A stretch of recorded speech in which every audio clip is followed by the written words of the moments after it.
Dans ce dernier module, on va voir comment planifier efficacement à court terme et à long terme, et on va commencer par la planification d'une journée avec le découpage d'une journée type.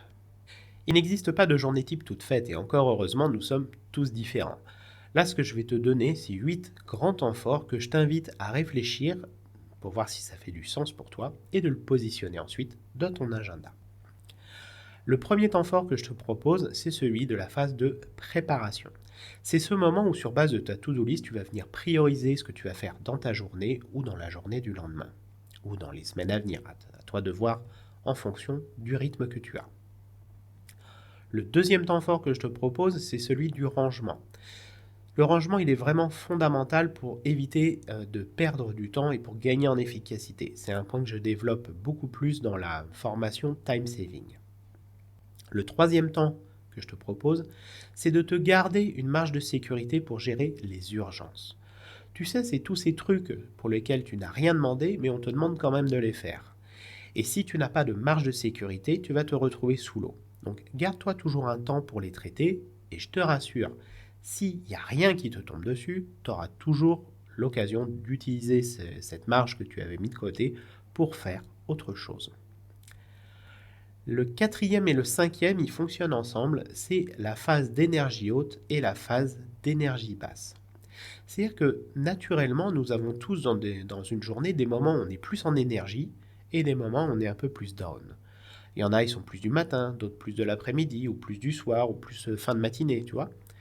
C'est identifie pour toi ces moments où toi tu es en énergie haute et en énergie basse. Parce qu'on ne fait pas la même chose sur ces deux plages horaires.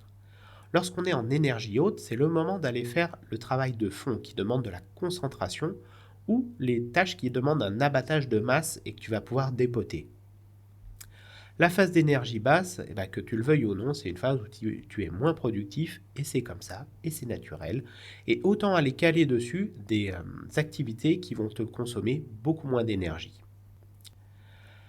Le sixième point que je te propose, c'est de garder chaque jour un temps pour apprendre. Ça peut être de regarder une vidéo, ça peut être de lire un petit peu, ça peut être d'écouter un podcast, peu importe. Mais je t'invite vraiment à prendre un temps chaque jour pour apprendre. Parce que là, tu vas bénéficier de l'effet d'accumulation. Et si sur une année complète, tu fais ça, tu auras beaucoup appris. Le septième temps que je te propose, c'est celui de la pause. Il est important ce temps-là. La pause, c'est ça qui te permet de te régénérer, qui permet de remplir les batteries. Ça peut être d'aller prendre un café, ça peut être de méditer, de faire une sieste, de faire ce que tu veux, mais prends des temps de pause.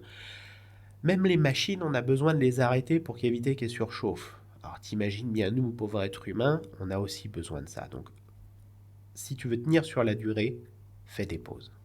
Le dernier temps fort que je te propose, c'est un temps de brain dump. Ça, souvent, c'est en fin de journée qu'on le fait. C'est un moment où on va venir prendre un bout de papier ou taper sur un fichier informatique tout ce qui nous passe par la tête, pour éviter que lorsqu'on va rentrer chez nous, on soit pollué par toutes ces pensées, et en plus, le lendemain, on sait qu'on les retrouve, et on pourra faire le tri entre ce qui était vraiment important et ce qui était pas important du tout. Bon, tu remarqueras que j'ai pas mis un neuvième temps qui est le sport, parce que c'est pas trop mon truc, mais si c'est important pour toi, et biologiquement, en vrai, c'est important, je t'invite à le faire aussi. Comme je l'ai évoqué tout à l'heure, nous ne sommes pas des clones, nous sommes tous différents. Et ça, c'est une notion qui est importante qui va amener 4 éléments de réflexion que je te propose. Le premier, ça va être d'apprendre à te connaître. Parce que toi, tes phases d'énergie haute et phases d'énergie basse, c'est pas les mêmes que les miennes. Les phases où toi, il va être important pour toi de garder une marge de sécurité pour faire de l'urgence, ça va pas être la même que la mienne. Ces moments où toi, tu es disposé à apprendre, c'est pas les mêmes que les miennes, etc., etc. Et c'est parce que tu vas mieux te connaître, parce que tu vas être attentif à tes modes de fonctionnement, tu vas pouvoir mieux caler les différents éléments. Un autre point que cette notion de tous différents, elle amène, c'est que les autres ici, ils ont leur propre rythme. Et donc les gens que toi tu manages, ils vont avoir aussi leur propre rythme. Et si tu leur imposes un mode de fonctionnement parce que c'est ton rythme à toi, il y a des chances qu'en face, ce ne soit pas leur rythme à eux. Si tu cales une réunion d'équipe à un moment où pour toi, tu es en forme, mais pour eux, ils sont tous dans le pâté, ça va poser un problème. Donc, sois aussi attentif à ça et invite les gens de ton équipe justement à mieux aussi se connaître et que vous puissiez ensemble communiquer sur vos différents modes de fonctionnement pour que ça se passe mieux. Le troisième point que je t'invite à faire, c'est absolument d'éviter les tests. Cette phase de réflexion sur le qui tu es, comment tu fonctionnes, fais-le sans faire de tests du type chronotype, tu vois, j'avais oublié le nom même, ou ce genre de choses. Les tests, que ce soit pour ça ou en général, type test de personnalité ou quoi, c'est souvent très biaisé. C'est biaisé pour plusieurs choses. C'est biaisé parce qu'on ne se connaît pas bien. Et si on n'a pas déjà fait cet effort d'apprendre à se connaître, on va répondre à côté. Et c'est biaisé aussi parce qu'on est influencé sur le résultat final que l'on souhaite. Je sais pas si tu as déjà fait des tests du type quel personnage d'Harry Potter vous êtes, mais personne n'a envie d'être Ron. Tout le monde veut être Dumbledore ou Harry Potter ou Hermione, mais personne veut être Ron. Et donc tu vas répondre tout pour ne pas être Ron, et c'est normal. Et dans les tests, que ce soit pour les chronotypes ou autres, ce sera la même chose. Tu vas répondre pour obtenir le résultat que tu souhaites. C'est pour ça que je t'invite vraiment à éviter ce type de test et à plutôt faire les choses par toi-même. Ce sera beaucoup plus riche.